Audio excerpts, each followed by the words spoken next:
এসছি হচ্ছে অশোকনগর চৌরঙ্গি। ভাইরাল জায়গাটা একটু দেখিয়ে দাও। ফেমাস মালাই মোমো টেস্ট করে দেখি কেমন। সবাই ভাঙতেই তো পারবা না। না ভাঙতে পারবো। সবাই বলে কি হেভি খেতে নাকি, এখানে আরো অনেক টেস্টি টেস্টি খাবার পাওয়া যায়। আমি তো ফার্স্ট টাইম এসেছি, আগে আসিনি কোনো ভিডিও দেখি সবাই এসে এসে খায়, তাই তারাও খেয়ে দেখায়। ভালো না লাগলে বেটার দ্বারা আবার টাকা ফেরত নিয়ে আমি বাড়ি যাবো।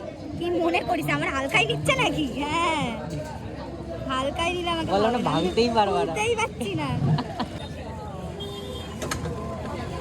বাহ, মিষ্টিটা বেশি। মিষ্টিটা বেশি, মালাই তো তাই। এমনি ঠিক আছে, না তুমি একটু খাই দাও ওটা। কেমন লাগলো? মালাই মোমো ফার্স্ট টাইম, কিন্তু অনেক বেশি মিষ্টি। জানি না মিষ্টি আদৌ কি এটা মিষ্টি হয় নাকি কেমন হয় জানি না। আচ্ছা এমনি টেস্ট ঠিক আছে, মোমোটার টেস্ট ঠিক আছে, তাই তো? হ্যাঁ মোমো ঠিক আছে, কিন্তু মালাইটার জন্য বেশি মিষ্টি হয়ে গেছে একদম। এমনি ঠিক আছে। হয়তো এটা এরকমই খেতে, হ্যাঁ হয়তো এগুলো এরকমই খেতে। আমরা ফার্স্ট টাইম ফার্স্ট টাইম খাচ্ছি। খাচ্ছি ওই জন্য।